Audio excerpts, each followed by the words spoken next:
अस्सलाम वालेकुम वरहमतुल्लाह।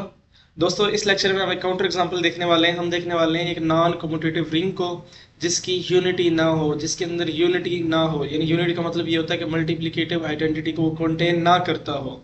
यानी पहले रिंग क्या होना चाहिए? नॉन कम्यूटेटिव, कम्यूटेटिव रिंग ना हो। उसके अलावा यूनिटी को कंटेन ना करे, उसमें यूनिटी नहीं होनी चाहिए। यानी मल्टीप्लिकेटिव आइडेंटिटी, यूनिटी का मतलब क्या? Multiplicative identity. उसमें मल्टीप्लिकेटिव आइडेंटिटी भी ना हो और वो नॉन कम्यूटेटिव रिंग हो। यानी मल्टीप्लिकेशन में कहने का मकसद ये है कि वो रिंग होना चाहिए। फिर हम देखेंगे कि मल्टीप्लिकेशन में ना वो कम्यूट करे, कम्यूटेटिव भी ना हो, और मल्टीप्लिकेशन की आइडेंटिटी भी उसके पास ना हो। मल्टीप्लिकेशन की आइडेंटिटी भी उसके पास ना हो। आप लोगों ने इस तरह की एग्जांपल बतानी है। आप ट्राई कर सकते हैं वीडियो को पॉज करके, लेकिन अगर आपको ये समझ नहीं आ रही क्वेश्चन, मतलब इसकी एग्जांपल आपके जहन में नहीं आ रही, तो वीडियो को आखिर तक ज़रूर देखिएगा।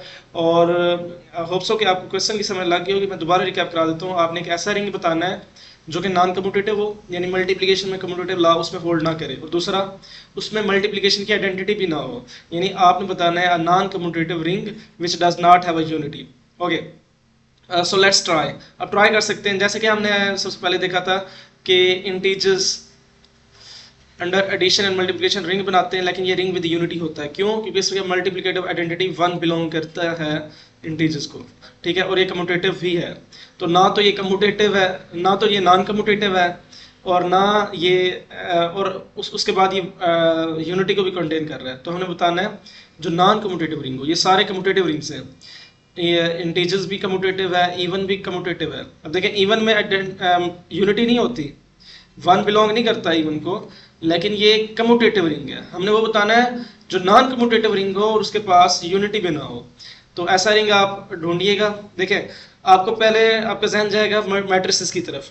तो मैट्रिसेस में आपने ये एक रिंग पढ़ा था, R इक्वल्स टू, देखें इसमें आपने पढ़ा था कि ए बी सी डी यानी मैट्रिसेस होंगे जिसकी एंट्रीज हम ए बी सी डी कहाँ से लेंगे? इंटीजर से लेंगे, या आप रियल से ले लें, ठीक है। अब जब इंटीजर से ले लेंगे तो इसमें देखें कि ये नॉन कम्यूटेटिव रिंग है। क्यों? क्योंकि मल्टीप्लिकेशन में मैट्रिसेस कम्यूट नहीं करती। एक मैट्रिक्स अगर आपके पास ए है और बी है तो A B does not equal to B A होता है। मैट्रिसेस कम्यूट नहीं करती। ये नॉन कम्यूटेटिव रिंग तो है, ठीक है, लेकिन क्या इसमें यूनिटी नहीं है? देखें, इसमें यूनिटी होती है। इसमें यूनिटी क्या होती है? 1 0 0 1 आइडेंटिटी मैट्रिक्स इसको बिलोंग करता है। इसका मतलब इसने पहली बात को तो फुलफिल कर लिया कि नॉन कम्यूटेटिव रिंग हो, लेकिन दूसरी बात को इसने फुलफिल नहीं किया, यूनिटी वाली को। इसमें यूनिटी है। हमने वो बताना है जो नॉन कम्यूटेटिव भी हो और यूनिटी भी ना हो उसमें। तो ऐसा मैट्रिक्स अगर आपको रिंग चाहिए तो आपको मैट्रिसेस में ही मिलेगा। और उस रिंग को मैं नाम दे देता हूँ S इक्वल्स टू, एस का नाम दे देता हूँ जस्ट उसके सेट को। इस सेट में क्या पड़े हुए हैं? Entries A B C D पड़े हुए हैं, जिसमें से आपने ये एंट्रीज इंटीजर से नहीं बल्कि कहाँ से ले लेनी है? इवन नंबर से ले लेनी है। इवन नंबर से जब ये लेंगे तो अब आप चेक कर सकते हैं कि ये रिंग है, ठीक है, और ये नॉन कम्यूटेटिव है क्योंकि मैट्रिसेस कम्यूट नहीं करती। इसके बाद इसके अंदर यूनिटी भी नहीं है। यूनिटी मल्टीप्लिकेटिव आइडेंटिटी मैट्रिसेस में कौन सी होती है? मल्टीप्लिकेटिव आइडेंटिटी मैट्रिसेस में ये होती है। क्या ये बिलोंग करती है एस को? नहीं करती। क्यों? क्योंकि हमने कहा था एस में वो वाली मैट्रिसेस हैं जिनकी एंट्रीज इवन नंबर होंगी, जबकि ये सॉरी इधर वन आना था, जबकि ये जो वन और ये वन है ये इवन नंबर तो नहीं है, तो ऑड है। इसका मतलब इसमें यूनिटी नहीं है। तो ये है नॉन कम्यूटेटिव रिंग जिसकी यूनिटी नहीं होती। उम्मीद है आप लोगों को समझ आ गया होगा।